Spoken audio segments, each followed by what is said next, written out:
The Bongcloud, considered one of the most aggressive and challenging openings in chess, occurs when you ignore common chess principles and develop your king. Now me, being the chess savant that I am, decide to test just how far I can climb the ranking ladder with the Bongcloud. However, since there's an obvious difference between playing the Bongcloud against e5 versus, for example, the Scandi, I want to make it a bit easier. The rules are simple. No matter the opening, I have to move my king out in the first 10 moves. Manual castling is allowed, but you can't immediately bring the king back to the starting square. The goal is to get to 1800 elo before I lose 100 games. Welcome to Hitting the Bong.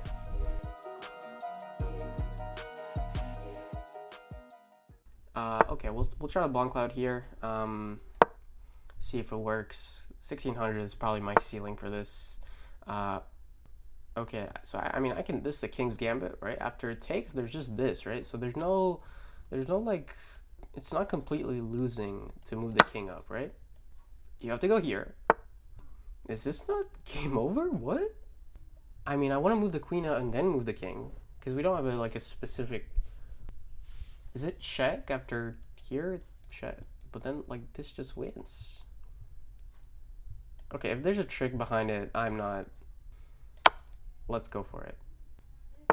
Okay, he moves the king. Wow, okay. Alright, well, so if I move the king up right now, I run into this, but I think I don't really have any other choice, do I? And there's nothing else really, so it doesn't really matter. I think we're fine, yeah. We'll just move the queen back here. Oh, interesting. Queen move. So maybe some reroute here is an idea. In mind here, but again, I'm probably just gonna move the king right back. Let's start by, I want to kick out the bishop. What's the exact square? Let's go here. Okay, I think we can just move the king back and start something. I think this is correct move. What's better? Doesn't really matter. I think this works, yeah. Okay, so he wants to trade off the queens and basically get a lead in development, but I think the easiest way, I don't think there's a good way to prevent it. We can move back here. After pawn moves, we could trade on our own terms. So ideally, we could do something like, oh, well, I guess you get the pawn is threatened. Oh, I did not think about that. Let's go for an endgame. Yeah, we'll go for it. Why not? Yep. I think, so we want to attack the bishop, right? If it takes here, okay, right. And now just normal development is fine. I think ideally I want to move this bishop out first. Disallow this big center. I don't think that works. I think I just, wherever I move, oh, I guess it's kind of smart, because if I am kind of forced to double my pawns. Okay, we'll take. This is just a free pawn. There's no way there's. Oh, I guess after takes, the idea is to take,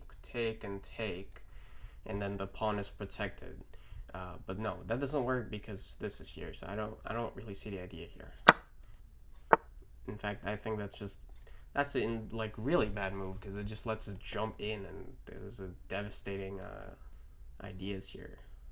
Like taking the pawn.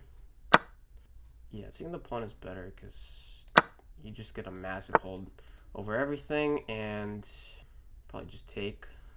Oh wait. Oh wow, this is gone from bad to worse. 1600 hanging that. Yeah, no thanks. Completely losing. So now he's trying to trap the bishop. Now we're gonna save it. And we're up 8 points and completely winning. So let's just do this correctly. So let's bring the bishop back. If he takes, we take. Yep. Now all we need to do is, we can give him away that pawn. It doesn't really matter. We're up so much. All we need to do is develop the bishop, build the knight, target everything, trade everything down. Okay, great. Probably just even go here. I don't love it. We'll just take the pawn, trade everything off, bring the knight forward. Okay, Knight push. Build the knight, and we'll connect the rooks, and now we're completely winning. I'm just verifying that there's nothing here.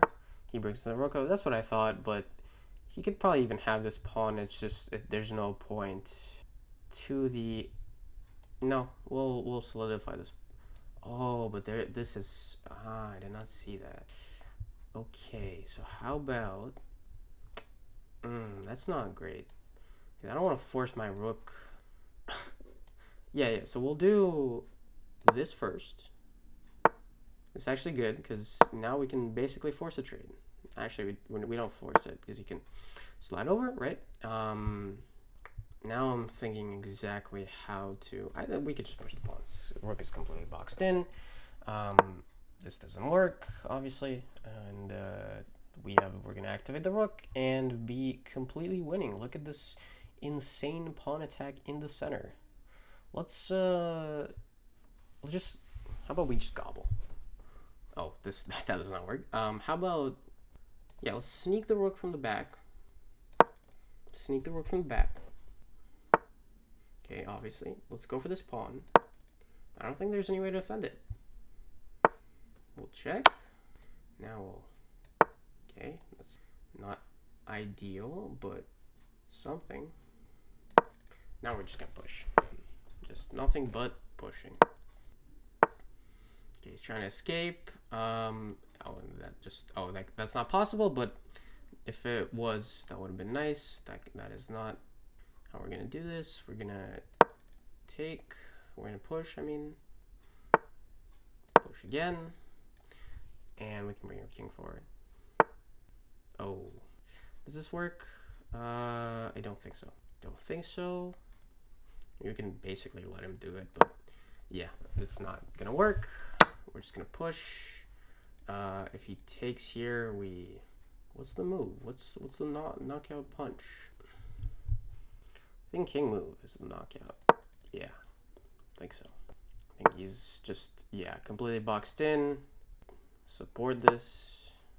Now we can just slide the knight, push the pawns, make a queen. That's it. Okay, so he's gonna plan to keep checking us. Obviously, we can slide back like this. Now we push, and yeah, this GG's. Because if he takes, we check, we queen, add the bishop. What's funny is we could probably, no, we'll make the queen. Nice. All right, can we force a, no, we cannot. Well, kind of can. This just loses. All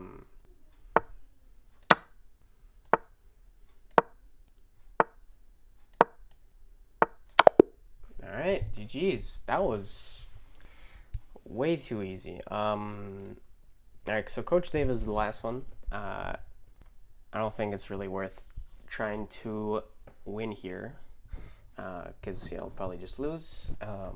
But I can basically start the speedrun now that we know it's basically good enough for 1600.